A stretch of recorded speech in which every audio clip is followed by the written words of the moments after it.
Here we are, another aviation and whatever else comes out of it show. Paul Brennan, part of the Walking Wounded this week here in Wellington. And Martin Noakes, also in Wellington, looking at Paul with a strapped up dislocated shoulder, right shoulder, and a broken left thumb. Yeah, well, it's dangerous sitting in the seat. Yes, that'd be it, yeah. Yeah, well, out running on one of our beautiful bush tracks, Martin, and before I knew it, I was face planting. Well, not quite face planting, shoulder planting and thumb planting on the track, and now I'm sling man. I'm man in a sling. Well, they say in German, Sport is Mord, which means sport is murder, so you want to take it easy. Well, I was trying to think, what do I take out of this experience? Because I was out exercising, enjoying our wonderful natural features. I was doing everything right, and still this happened. And then I just thought it's that old thing, shit happens, Yeah, it does. It does. You should just stay inside and watch TV. It's a lot safer. Yeah, but it's not as good for you physically. That's not as invigorating. Yeah, I suppose I could move around every now and then. Yeah. Anyway, so here we are with another program looking at, mainly the latest developments in aviation. And the footage we're looking at to start the program, for those watching on the YouTube version, the A350 air display from the Singapore Air Show, just, a week or two ago, was it? And I think pretty fantastic footage, actually. Quite impressive. Yeah, they really throw those big airliners around, don't they? Especially the Airbus ones it shows. Yeah. Yeah, I remember the old 380 one. That was actually sort of breathtaking. That's the fly-by-wire at work, really, isn't it? It must be. Yeah, but you can see the guys, doing their thing in the cockpit here, and it looks like he's switching headings quite a bit. So maybe it's an autopilot routine anyway. Oh, okay. Anyway, so enjoy that footage. But that gets us on to one of the comments made on our YouTube page. Of course, we did the show early last time, a few days earlier than normal because of our commitments. And right after we did our show, news came out that Emirates had cancelled that big A350 order that they made, back in 2007, wasn't it? Yeah, they were the launch customer. So, they cancelled 70 A350s. Yeah, that order was made way back when, really, now, if you look at it. Because they bought new A380s, a whole bunch more. So, obviously, the Airbus hasn't lost any value there. Well, they took 50 A380s, earlier in the year. They've cancelled the 70 A350s they had on order. But now, Tim Clark has just announced that they're going to reopen the competition towards the end of this year or early next year and have the A350 competing against the 787 to fulfill the role or the requirement for 350 seaters that Emirates still believe they have. So which version of the 787? Well, if you're saying 350 seater, that's either a very tightly packed 787-9 or a relatively comfortably packed 787-10. That has less range, though, the 10, doesn't it? If it's for regional routes, he's probably not that interested in range. Yeah. I see that as quite a good business strategy, because if it is for the 787-10, Boeing are going to be looking for a launch customer, or a big launch customer. So they'll throw discounts. Is that what you're about to say? I would expect so. But also it gives Airbus the ability to respond with a combination A350-900 and perhaps A330neo offer. Yeah, we've talked about that A330neo, but really nothing has come out beyond speculation yet on that. Farnborough show. Okay. That's when you reckon? I reckon. Okay, so the A350 is already flying, though. That's the other thing. Yes. It's a known quantity, and they'll tweak it up, won't they? They'll tweak it up a lot. Ahead of the release of the 10 coming out. Well, 787-10. According to their flight test plan, the fifth and final prototype has just started. That's going to be doing long-distance proving flights with a full cabin. There's a picture of it right there. Yeah, and once the hours have been accumulated between then and the first delivery, there's quite a lot of downtime, and apparently they do have some quite extensive but very minor, but lots of them, modifications they're going to make to the plane, which they think is going to bring it in at better than the guarantees. So that fifth A350 is on the test program. There were going to be 5 all along. So it's only got about 3 or 4 months to run, hasn't it? Yeah, I think they've got less than 300 hours to do on the program, so that's going to be, 15, 20 flights for that plane, given all the others are still flying. We've been following along the progress of Air New Zealand's 787-9. There was a question a week or so ago as to whether it would be here on time, because I think there were still a few items that the FAA had to sign off for certification, and there was speculation that that may or may not happen, but it has happened. They've issued a waiver for the ram air turbine and the altitude selector knob. So the ram air turbine is that thing that folds down from underneath in the event of an engine, total engine, or Yes. total power loss. Total power loss. So the generators have to fail on the engine, the APU has to fail to start, and the battery pack has to somehow not work.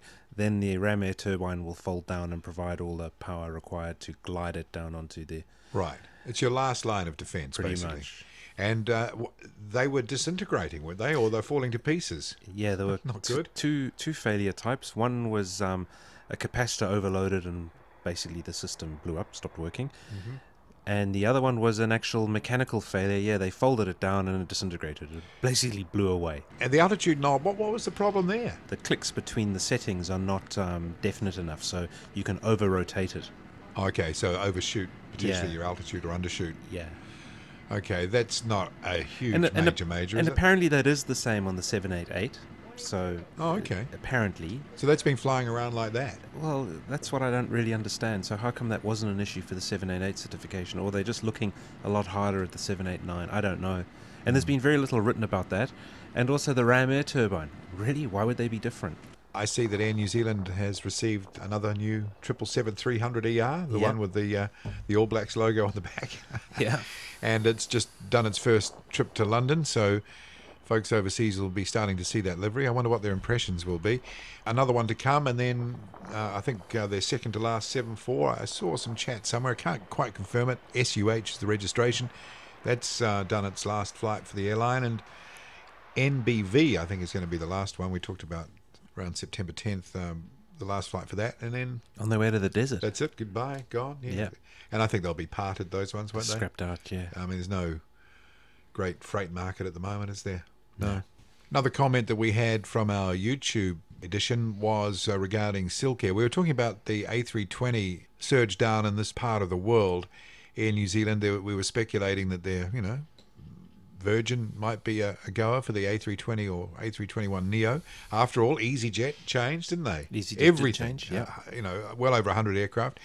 And we were speculating about, I think it was Silk Air. They currently have an A320 fleet, but someone said, well, do you know that they're getting rid of those? They're going to Boeing. So, Yeah, you're not quite right, mate, he said. They're replacing, I think, 24 A320s with 23 737-800s. Well, why would you do that? The 737 does take a few more people. Yep. Yeah, but only a handful. They would have probably got pretty sharp pricing. The A320s were all from the turn of the century, so they were coming up for 15 years old. Okay, yep. And, start moving them on. And I would expect that a 737-800 is very, very keenly priced at the moment. So, 15-year-old A320s being replaced by brand new 737-8s. There you go. And also, we've talked about runway lengths and all that sort of stuff. Probably not really those constraints in that part of the world. Quite long runways around there. And, Yeah. that you can sort of operate at will in that sort of environment. Although as Lion Air tend to prove once or twice a year, they could seem to do with some longer runways. Well, I think they've undershot. Speaking of Lion Air, how do these airlines in those parts of the world afford such huge fleets? I think Lion Air ordered over 100 737-9s. Now, each 737-9 is about 80 mil. So do the math. This is not a very wealthy country by first world measure. It's a certain bank, isn't it? It's the Export-Import Bank of America. Yeah. Basically, it lends money to countries which can't get the money in any other way, and the debt is guaranteed by the American taxpayer. Right. So I think at the moment, the maximum the bank can lend out is 130 billion or something like that. Right. And they're trying to get it raised to 160 billion. But the right wing and the Tea Party and the wing of the Republican Party in America, they don't want to give them another 5-year mandate to go on lending money because they think it's a bad deal, and they think that the private banks should be willing to properly assess and cover those risks. Of course, this is a major problem for Boeing because although it's not a subsidy, No, it's not a subsidy. It does remove all the risk from these purchases. At the end of the day, it's the American taxpayers on the line. So I order the planes. The loan gets approved by this bank. The US government stumps up the cash, pays it to Boeing. They deliver the planes. I can't pay the bill. No. What happens? Exim Bank has to go and chase Indonesia or whoever it is who's not paying it back. And Boeing doesn't really care. Is that a subsidy? Or is it just what you do to maintain viable export markets for your product? Airbus is saying they don't have any problem with there being assistance to maintain a healthy export industry, but they do take exception with the way it's run because European companies say they don't have the same amount of protection from bad debts as the Export-Import Bank allows for Boeing. And they also say that the playing field's not level, not even for other American companies, because basically the XM Bank is an extension of Boeing, they say. The vast majority of the money this bank handles is Boeing money because there is a ceiling, and Boeing have basically taken it to that ceiling. No one else has a look in. Whereas the European system of reimbursable launch aid, it's equally available to everybody because there's no ceiling. Every project's done on its merits and the risk and blah, blah, blah. So, and interestingly enough, the right wing of the Republican Party is against it, but so are United and Delta Airlines because they're saying, well, any airline can apply for this. Any airline basically gets financing through this bank, which removes all the risk. So the American taxpayer is essentially subsidizing our competition. So Delta and United are saying, well, we can't get preferential loans to buy new aircraft to go and compete, but anyone else can, and they fly into America and take our passengers from us. But of course, somewhere like Indonesia, the president can ring up the Indonesian president and say, oh, you know, what about those loans? You know, and we've looked after you there. I mean, we really expect this, that, X, Y, whatever from you, and jump, and he's going to say how high. That's what it's all about, isn't it? It's about projecting your power and the economic... I mean, the Russians aren't going to match that, are they? No. And we're going to get on to a bit more of this in just a few more minutes. We're going to talk about the F-35. This is this new wonder fighter. There's a lot of opposition to the program in the US, which is becoming very vocal now. Of course, the relevance to us, I guess, is locally, is that the Australians are going to be making this thing. But first, a couple more stories that we should look at. And speaking of Delta and the XM Bank and all that type of thing, one way they could get a bit of European subsidy for their fleet, perhaps, is by leasing some of the A380s that Dublin-based lessor Amedeo have got on their books. Rock me Amedeo. Yeah. They've ordered 20 A380s. Speculatively. It wouldn't be 100% speculative, would they? I doubt it. They've talked to people. And he's been over in the States pushing the A380 to various airlines and to Wall Street. And his whole business case is, although the Americans always say they prefer frequency to capacity, he says if you've got 777s leaving within 20 minutes of each other, all for Heathrow, that's actually capacity. That's not frequency. Right. And you could replace 7 777-300 flights with 4 A380 flights. Why wouldn't you? That's his point. He says, why wouldn't you? And so he is convinced... I don't know how convinced, but he seems to be quite convinced that Delta will be the first American airline to take some A380s. They fly 747-400's legacy of Northwest, don't they? So yes. They've got quite a few there. And they're a big Airbus customer. And they're obviously filling them up to a level. Yeah, the A380 gives you upwards of 500 people in economy, premium economy, business, and lavish. Yeah, anything else you wanted. Yeah. Including a shower. Yeah. So they haven't clicked on to that. I would have thought that would have fitted the American customer base quite well. Yeah. Well, we'll see. We'll see how successful he is with Delta, because that would be very impressive if he can swing that. What is the carrier doing is it Qatar or Etihad, the really expensive almost... The 3-room suite. Private jet matching. Yeah. I mean, you'd think there'd be a market in the States for that too. But obviously Amedeo... Yeah. They must think that they've got a good chance of placing those 20. Otherwise, why would you spend the money? It's why huge would you even go there? Amount of money, unless you want to sell them to Emirates, who need more quickly, and you've cunningly bought up 20 production slots. Yeah, there'll be another wheeze. There's a few other local things that we just want to cover quickly. And the first one is that Air New Zealand has now, I see, gone as far as they can in buying a share, over a quarter share, of Virgin Australia. So, what started out as a trickle sort of went to quite a flow, and it's very restrictive, isn't it? You can only own 25.99% of it, and that's it. It's capped. Yeah, but their other partner, Singapore, has a chunk, and Etihad has a chunk. So, at the end of the day, if those three can get on, they can control the airline. Yeah, they probably are. Another local story, you might have seen this, Martin, that Vincent Aviation, Wellington-based, operating also in Australia. They've put into receivership their Australian operation. Yes, I did hear that, yeah. So things haven't worked out there, but nice try. Yeah. And I guess it's wise to, if you're going to operate in different areas, to have different companies representing that. So When one goes down, it doesn't take the you with it. mothership isn't taken out. And I saw the 146 back at Wellington the other day. So was that in Australia, or he probably has it in both countries, depending on what's going? So I know Peter Vincent from quite a way back. He's a nice guy, a really good operator, been in the business a long time, former Ansett pilot when they were operating here. And it's bad luck, but these things happen. Yeah. All right, to this F-35. It's interesting because, and we just talked about the import-export bank there and what is a subsidy and you know, the whole industrial military complex, the lobbying power, the taxpayer money spent on military programs is all legendary in the US, and it seems the latest to exemplify this is the F-35. This is the Lockheed Martin joint fighter, isn't it? Joint strike fighter. Designed to be operated by the Navy, the Air Force and the Marines.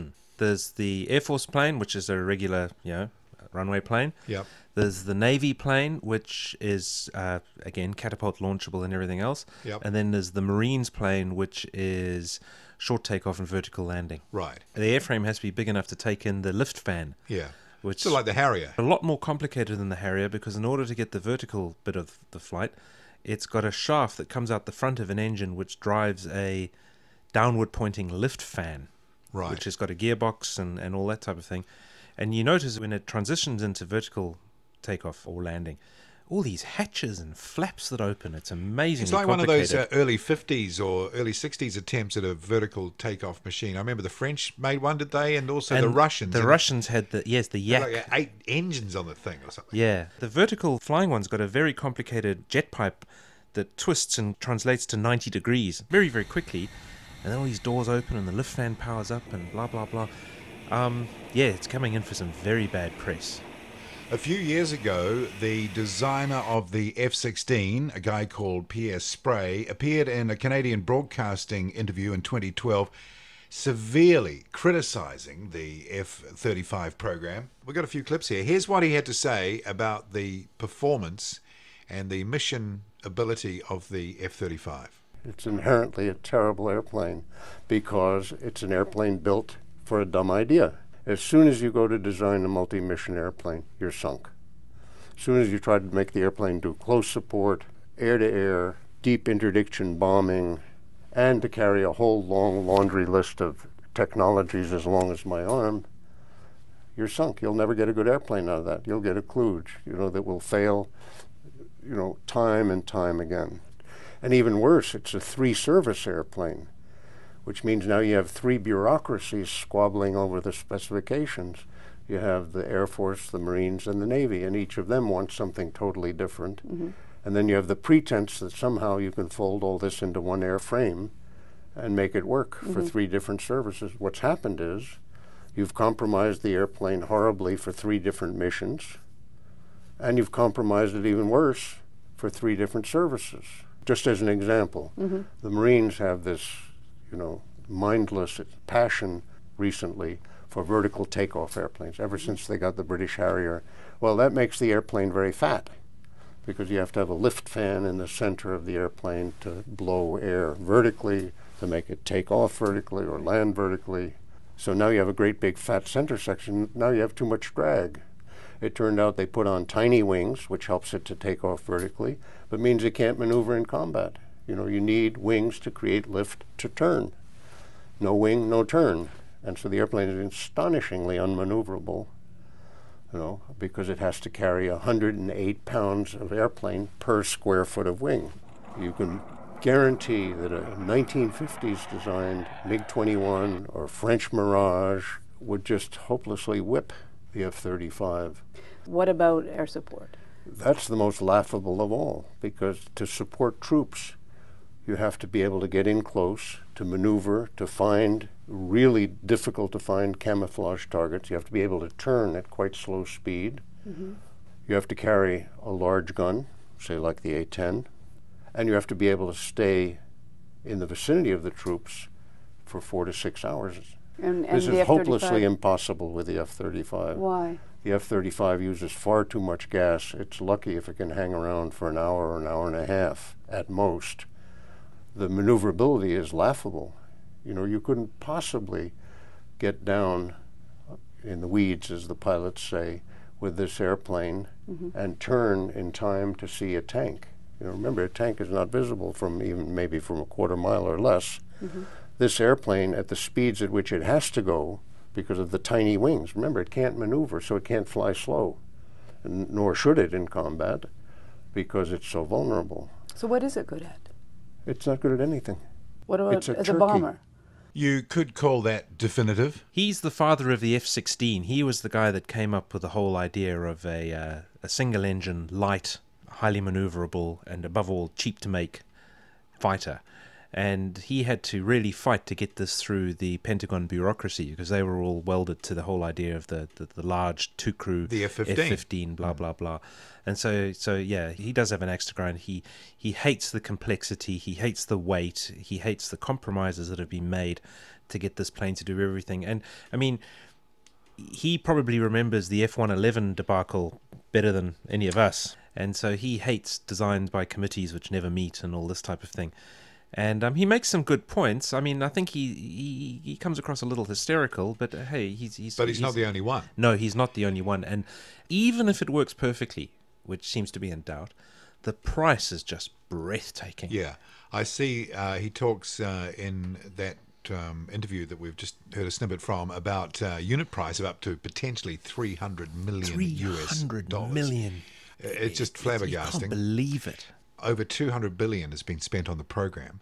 Now, that is about 40% more than New Zealand's entire gross domestic product for a year. It's just amazing. On one program for a fighter. Yeah. That, according to Pierre Spray, is a lemon. Actually, according to a lot of people, no one's actually come out and said this is absolutely wonderful except the test pilots.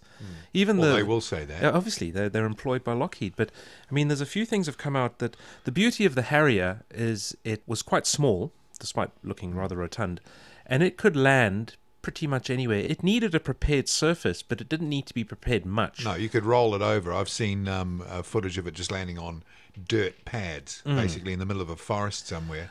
Loud, though. Well, the F-35 is almost double the weight. Yeah. So it's got double the power. It can't land on anything that hasn't been prepared because it'll burn it. I want to play another clip because this is interesting. We've heard a lot about stealth and how wonderful stealth is, and a substantial, no doubt, component of the F-35 as it was for the F-22. I've got to say, Pierre Spray's not a great fan of that aircraft either at $200 million apiece. There doesn't actually, in the end, seem to be much in stealth, and the Russians have got their head around it anyway, using World War II era technology. Here's what he has to say about that, and he links it to the idea of sole source, i.e. sourcing the entire program from Lockheed Martin. They use stealth as the excuse for sole source, without evaluating at all the question of does stealth work, what are people likely to do who are facing stealth airplanes? What did the Yugoslavs do? How did the Yugoslavs shoot down the F-117? They were well aware that they were being invaded by stealthy airplanes, and they figured out how to shoot it down. And that's what everybody's going to do who thinks they might be bombed by a stealthy airplane. I'm not talking here as an antiquarian, because unfortunately the Russians picked up on this and have been building exactly those radars ever since World War II. They never stopped building low-frequency, long-wavelength radars. And they've modernized them to an extraordinary extent. They build some really amazing mobile versions of them now that are both hard to find when they're camouflaged and can be erected in 40 minutes and see every stealth airplane in the world. And they sell them to anybody who's got cash. So stealth is not the big thing. Well, stealth is not the big thing if you have some modernized long-wave radars, it seems. Yeah, they seem to be able to pick it up. And, F-22 is a case in point. That was going to be the savior of everything, and they didn't build many, and they stopped pretty quickly. Yeah. I remember being at an air show in Florida, and they had two F-22 fighters rock up for a display. And there was a whole big presentation, the local town of Lakeland, welcoming these two aircraft, with the flags and the bunting and everything.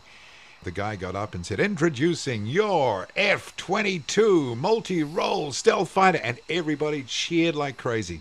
They love it. You can't just blame Lockheed. It's also part of the whole budgeting environment. But it's military. It's the way military do things. They're a power unto themselves. It's much easier to justify because we're doing it for your safety, Paul. The US unclassified So the ones that's legal to know about, the defence budget for 2013-14 is $527 billion. Well, that's going down. Used to be 800 billion. You know, But, but I don't know whether that includes Iraq. Oh, okay. Yeah. That's just for programs. Watch for an accelerated drone program to come out of that. And good luck to the Aussies. I hope they can afford to write that check for the F-35. No time for an aircraft of the day. We're a bit snookered on time, though you could say the F-35 filled that multi-role. Speaking of the F-35, a report in the last day or so of an F-35 catching fire at an airbase in Florida. It was seen on the ground, put out, and the aircraft reported to have suffered only minor damage. Also a crash in Germany, the mid-air collision between a Eurofighter and a German Air Force Lear jet came down in an area of North Rhine-Westphalia, and one person dead, seems to be one of the crew of the Lear jet. Wreckage strewn around the countryside, so not good. And on MH370 Martin, it looks like they're going to go further west for their search in the Indian Ocean, and Inmarsat now saying that they can't guarantee any of the altitude information. Also, there was a report in the last few days that if it was anything to do with a human, it would be the captain, though the Ministry of Transport in Malaysia have denied saying that. I see. So MH370, the mystery continues. And space, Martin, anything in space? NASA just about to launch their deep space capsule on a re-entry test, and Airbus and a French company called Safran have got together to try and combat what they see as the rise of SpaceX. Oh, okay. But everyone running a bit that's scared. Good. That's very good, yeah. And I see also the Zero G A300 is to be replaced. Mm-hmm. That's number 2 built. They should replace it with a beluga, and then you could really fly around. Yes, you could. It's a bit scary when the gravity came back on, though. The Dreamlifter. Yeah. Being replaced with one of those ex-German Air Force A310s. Oh, okay. I see, yeah. All right. I think we've had a few visits from them over the time here. Yep. So that's it for another program. Paul Brennan in Wellington. And Martin Noakes, still in Wellington. Seen my Panadol anywhere? No. We'll see you again soon. Cheers.